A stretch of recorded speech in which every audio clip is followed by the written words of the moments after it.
Vasavi club వాళ్ళు ఈరోజు ఈ కెరియర్ ఫేర్ పెట్టారు and I think it's a great initiative by them. Almost ఈరోజు నాకు తెలిసి నేనే దగ్గర ఒక 100 మందితో మాట్లాడాను. నేను ఒక్కడనే మాట్లాడానంటే రిసెప్షన్ కూడా ఆల్మోస్ట్ ఒక 600-700 మంది దాకా వచ్చినట్టున్నారు. And I think it's a great initiative. మాది థింక్ ప్లస్లో basically CAT, IPMAT entrance exams గురించి మాట్లాడతాము. గత 2-3 సంవత్సరాల్లోని మేము ఆల్మోస్ట్ ఒక 25 మందిని ఐఎమ్స్కి పంపించాము. ఈ రోజు రెస్పాన్స్ బేసిక్లీ ఏంటంటే ఇంటర్మీడియట్ స్టూడెంట్స్, తర్వాత డిగ్రీ చదువుకున్న పిల్లలు చాలామంది వచ్చారు. And one thing that we understood is management entrances గురించి లేకపోతే మేనేజ్మెంట్ ఎడ్యుకేషన్ గురించి అవగాహన తక్కువ ఉన్నట్టుంది. అండ్ ఇలాంటి platforms is where we get opportunity to talk about all of these. So ఇలాంటి I think lot of parents చాలా కాన్వర్జేషన్స్లో ఏం తెలిసింది అంటే పేరెంట్స్ కూడా చాలా ఒక యాంగ్జైటీలో ఉన్నట్టున్నారు ఇన్ టర్మ్స్ ఆఫ్ నా పిల్లల చేత ఏం చేయించాలి, ఎవరితో మాట్లాడించాలి.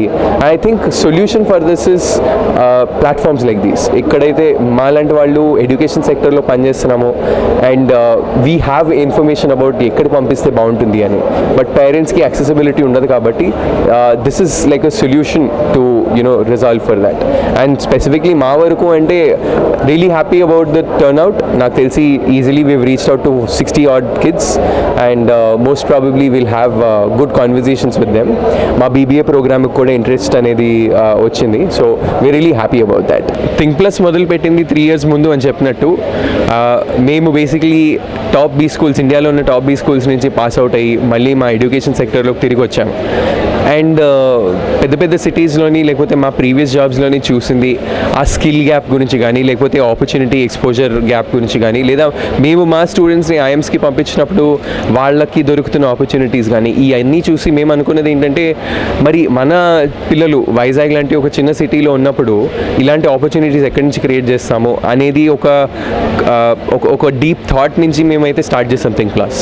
సో ఈరోజు I think that stands validated. ఎందుకంటే నా conversations with most of these kids మేము అనుకున్న ప్రతి విషయం కూడా వాళ్ళతో మాట్లాడడానికి మాకు ఒక ఆపర్చునిటీ అయితే దొరికింది. ఇన్ టర్మ్స్ ఆఫ్ అసలు ప్రొఫైల్ అనేది ఎట్లా బిల్డ్ చేసుకోవాలి, ఎలాంటి స్కిల్స్ గురించి మాట్లాడాలి, అసలు BBA చేస్తే ఎలాంటి కాలేజెస్లో చేయాలి, అసలు BBA అన్న ప్రోగ్రామ్ ఎక్కడ చేయాలి, లేదా ఒకవేళ చేయాలి అంటే ఎంట్రన్స్ టెస్ట్స్ ఏమున్నాయి, ఇవన్నీ కాకుండా పోనీ ఇంజనీరింగ్, మెడికల్ ఎలాగా తెలుసు, ఒక మేనేజ్మెంట్ గురించి కూడా పక్కన పెట్టేస్తే మళ్ళీ మన బ్యాచులర్స్లో లిబరల్ స్టడీస్ అన్నట్టు ప్రోగ్రామ్స్ ఉంటాయి. అశోక యూనివర్సిటీ అని, ఫ్లేమ్ యూనివర్సిటీ అని, క్రియా యూనివర్సిటీ అని, ఇట్లాంటి ప్రోగ్రామ్స్ కూడా ఎలా వెళ్ళాలి, అక్కడ స్కాలర్షిప్స్ ఎలా వస్తాయి, అక్కడికి వెళ్ళిన తర్వాత ఎందుకు ఆ ప్రోగ్రామ్ అనేది క్వాలిటీ ఉంటుంది ఇన్ టర్మ్స్ ఆఫ్ ప్రొఫెసర్స్ కానీ, ఇన్ టర్మ్స్ ఆఫ్ ఇన్ఫ్రాస్ట్రక్చర్ కానీ.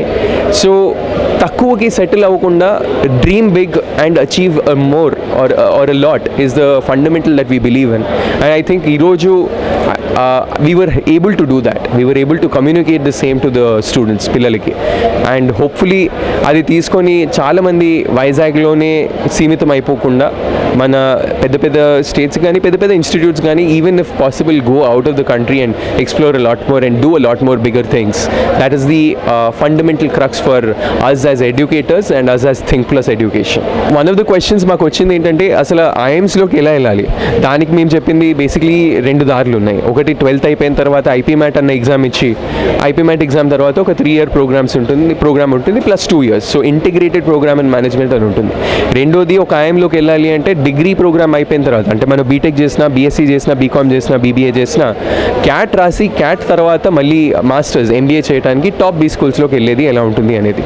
సో ఈరోజు కాన్వర్జేషన్స్లో బేసిక్లీ చాలా వరకు వచ్చిన క్వశ్చన్ ఈ డైరెక్షన్లోకి వెళ్ళేది ఎలా. కొంతమంది ఎగ్జాంపుల్ ఇస్తాను. కొంతమంది పిల్లలు ఇక్కడ లోకల్గా ఒక కాలేజ్లో చదువుకున్న వాళ్ళు ఐసెట్ రాస్తామన్నారు. ఐసెట్ ఎందుకు రాద్దాం అనుకుంటున్నారమ్మా అంటే నేను MBA చేద్దాం అనుకుంటున్నాను. MBA చేద్దాం అనుకున్నప్పుడు క్యాట్ గురించి అవగాహన లేదు, మాకు చెప్పేవాళ్ళు ఎవరు లేరు అన్నప్పుడు that is where our conversation picked up. So ఈరోజు కాన్వర్జేషన్స్ అన్నీ కూడా ఆపర్చునిటీస్ మనకి కనిపించేదానికన్నా మనకు కనబడిన ఆపర్చునిటీస్ ఏవైతే ఉన్నాయో ఒక ఐఎంలోకి చేరాలి అన్న, ఒక టాప్ బీ స్కూల్లో చేరాలి అన్న ఎలా అనేదానికి ఇన్ఫర్మేషన్ అయితే ఇచ్చాం.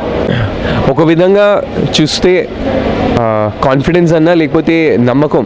బేసిక్లీ ఒక స్టూడెంట్ జనరల్గా డెసిషన్ తీసుకున్నప్పుడు 10వ తరగతి అయిపోయిన తర్వాత 11, 12కి వెళ్ళినా, 12వ తరగతి అయిపోయిన తర్వాత డిగ్రీ చేద్దామన్నా ఏమవుతుంది అంటే ఈరోజు చాలా వరకు ఆప్షన్స్ ఎక్కువ ఉన్నాయి. అండ్ చెప్పేవాళ్ళు కూడా, సలహా ఇచ్చేవాళ్ళు కూడా చాలా ఎక్కువ మంది ఉన్నారు. ఎలాంటి ఆప్షన్ తీసుకోవాలి, ఏం డెసిషన్ తీసుకోవాలి అనే దానికి క్లారిటీ లేకపోవటం, ఇలాంటి కాన్వర్జేషన్స్ వల్ల పిల్లలకి ఒక సెన్స్ ఆఫ్ క్లారిటీ వస్తుంది. ఆ క్లారిటీ ఏంటి అంటే అట్లీస్ట్ సరే ఇప్పుడు ఫర్ ఎగ్జాంపుల్ నేను మాస్టర్స్ MBA చేసి ఆల్మోస్ట్ ఒక 8 years అయింది. నాతో పాటు నా కలీగ్స్ ఉన్నారు, వీళ్ళిద్దరూ IIM రోహతక్లో చదువుతున్నారు.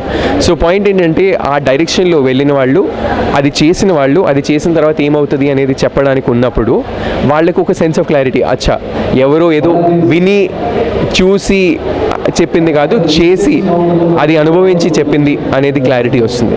సో చాలా వరకు నాకు తెలిసి ఈరోజు మాతో ఇంటరాక్ట్ అయిన పిల్లలకి మాత్రం క్లారిటీ ఇది మాత్రమే వచ్చింది. ఇన్ ద సెన్స్ దట్ ఒక person who has done something by themselves, they go out and say hey ఇది చేయి బాగానే ఉంటుంది అన్నప్పుడు, వర్సెస్ అ పర్సన్ ఏం తెలియకుండా ఎవరో చెప్పారు నేను చెప్తున్నాను అనేదాన్ని, ఆ రెండింటి మధ్యలో క్లారిటీ మాత్రం వాళ్ళకి వచ్చింది.